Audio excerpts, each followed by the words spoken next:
Esta es la famosa puerta donde Martín Lutero clavó las 95 tesis con respecto a las indulgencias.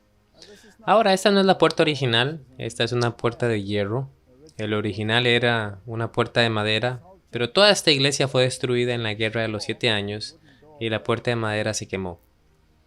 Desde entonces ha sido reemplazada con esta puerta de hierro y las indulgencias están escritas allí en latín original, tal como fueron publicadas por Martín Lutero en 1517, el 31 de octubre.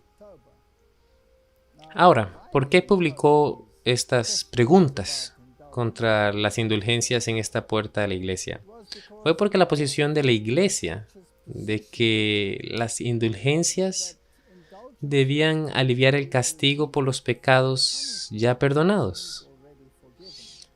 Y Texel vendía indulgencias en toda Europa para recaudar dinero para la restauración de San Pedro en Roma, la catedral.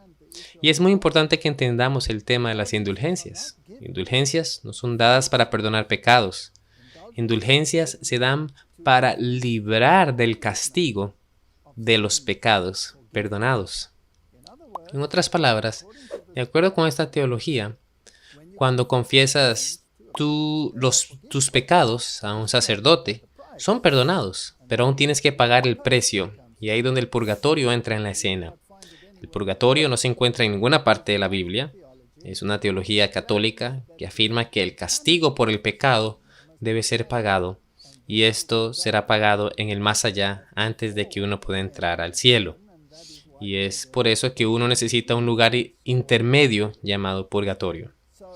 Así que esto comenzó la pregunta de cómo se perdona, cómo se recibe el perdón y cómo se proclama uno justo ante Dios. Así que en realidad al principio esto era solo una pregunta con respecto a las indulgencias, pero se intensificó porque cuando se levantó un gran grito humano sobre el tema y en cierto modo obligó a las personas a estudiar las escrituras para ver si esto era incluso correcto, si estaba permitido que el Papa pretendiera que podía tomar el tesoro del mérito de todas las buenas obras que Cristo había realizado y que María había realizado y que los diversos santos habían realizado, y si se había permitido incluso para él que le quitara ese mérito sobrante y se los conceda a otra persona.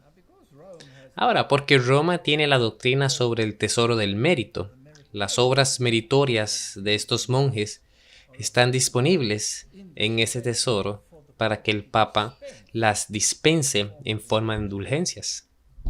Ahora, esto es un acto de necromancia, porque aquí en realidad estás venerando a los muertos y clamando un mérito que está fuera de ti mismo. Pero es el mérito del ser humano y no el mérito del Dios del universo que vino a redimirnos. Cambia y quita el énfasis de Cristo al hombre. La nigromancia está prohibida en la Biblia sobre la pena de muerte, lo que significa que es un símbolo de la muerte eterna para quienes la practican.